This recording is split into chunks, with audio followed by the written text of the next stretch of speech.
Creeping Barrage. Military tactic. World War I. A creeping barrage, also known as the rolling barrage, was an artillery tactic of World War I. It included the gradual advance of artillery fire in order to provide cover for the infantry pushing forwards towards the enemy trenches. However, it was difficult to carry out in practice.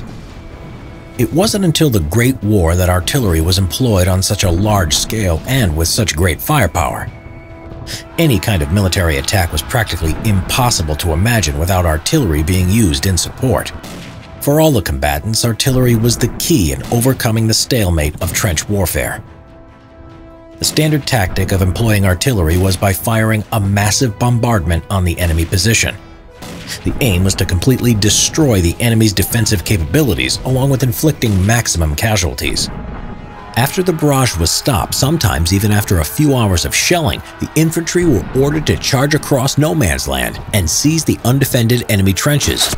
This, however, only seemed to work in theory and was almost never achieved in reality. The problem with a standard barrage was that the enemy bunkers solid enough to withstand the shelling were built already in the early stages of the war. They allowed soldiers to stay safely protected and able to wait for the barrage to cease. Once the shelling had stopped, it was their cue to rush outside as quickly as possible to repel the advancing enemy infantry. Also, even if the shelled area was destroyed, the defensive army had time to send replacement forces into the area to defend the position. The charging party, meanwhile, often had no sufficient time to cross the distance of no man's land before the enemy manned their defensive positions. This would leave them standing as sitting ducks in the middle of the space between the two trench lines. Even if they managed to reach the other side, barbed wire defenses were often undamaged and would slow them down. In late 1915 and early 1916, an idea emerged that the tactic of the creeping barrage might work in overcoming the stalemate situation. It was the British who first tried to use it. However, the tactic was not their invention. It was first used by Bulgarian units in the First Balkan War during the 1913 siege of the Turkish city of Edirne, ancient Adrianople. The Bulgarians used the tactic to cover their troops that were charging the city defense lines. It was exactly what the British and French needed. The main idea of the creeping barrage was to commence shelling on no man's land and then gradually increase the range in prearranged paces until the enemy's positions were reached. The usual creeping pace was 54 yards or 50 meters per minute, but if needed, it could be increased or decreased.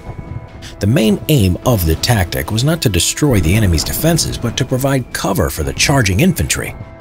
Once the infantry was near enough, however, damage to the enemy's defenses was possible. The pace of the creeping barrage was planned to be followed by infantry. Their task was to walk just behind the dropping shells in front of them. Explosions and smoke would cover their advance and prevent the enemy from effectively engaging against them. Once the barrage passed over the enemy trenches, it would stop and infantry would be in a good position at just a few yards away. In this state, the enemy had no time to get out of their bunkers to organize the defense of their positions. There was also a variation of the tactic called the Fire Waltz. Once the barrage reached the enemy positions and went beyond them, it would then reverse its course just to catch enemy soldiers running out from their bunkers. The creeping barrage was a very risky tactic, since soldiers were dangerously close to exploding shells. It was therefore of greatest necessity that this tactic was thoroughly planned before it was put into action. In order to coordinate infantry and artillery, accurate barrage maps were created with drawn-in zones for bombardment and scheduling of fire. If the infantrymen failed to keep up with the pace of the barrage, they would be left far from enemy trenches once the shelling had stopped. On the other hand, if the infantrymen were too hasty, they would catch up with their own artillery fire and get blown to pieces. The same went for artillery. In order to make the creeping barrage sustainable, infantrymen and artillerymen had to be well coordinated, especially as there was no easy communication between them.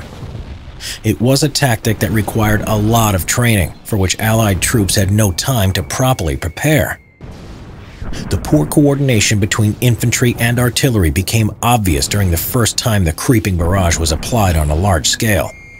This was during the Battle of the Somme, from July 1st to November 18, 1916. Forces led by General Sir Henry Sinclair Horne had the honor of testing the Creeping Barrage tactic. Once the barrage started to roll, infantrymen were constantly at a distance from the dropping shells. Whether the artillery was moving too fast or soldiers were afraid of getting hit, once the barrage stopped, British soldiers were in the middle of no man's land. They were far away from the enemy positions they were supposed to reach and too distant from their own positions to retreat. Standing unprotected on the field, they were massacred by German machine guns. On the other hand, during the Battle of Vimy Ridge, the Canadians applied the tactic on a much smaller scale than at the Somme. The battle began on Easter Monday, April 9, 1917 at 5:30 a.m., with the Creeping Barrage applied at a pace of 100 yards per 3 minutes, which was much slower than normal. The barrage pace was perfectly maintained to the end and was closely followed by the Canadian infantrymen. It became known as the Vimy Glide. The flawlessly conducted Creeping Barrage allowed the Canadians to capture several well-protected German lines and to end the battle in just 3 days. Taking everything into consideration, the Creeping Barrage tactic did have some successes. It was especially the case when belligerents began using the tactic for smaller-scale battles.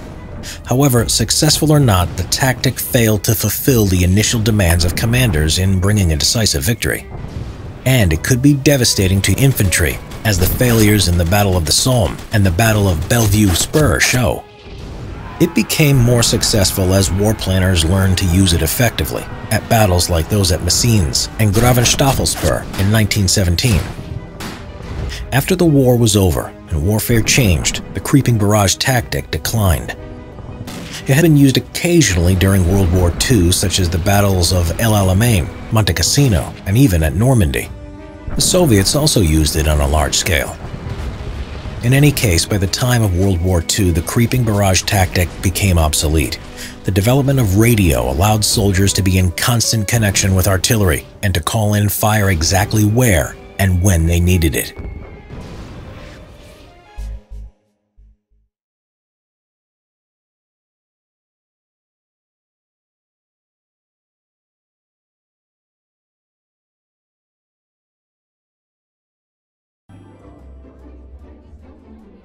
Hey guys, check out this simple history merch on Teespring. There's t-shirts, mugs, stickers, phone cases, and much more. Link in the description below.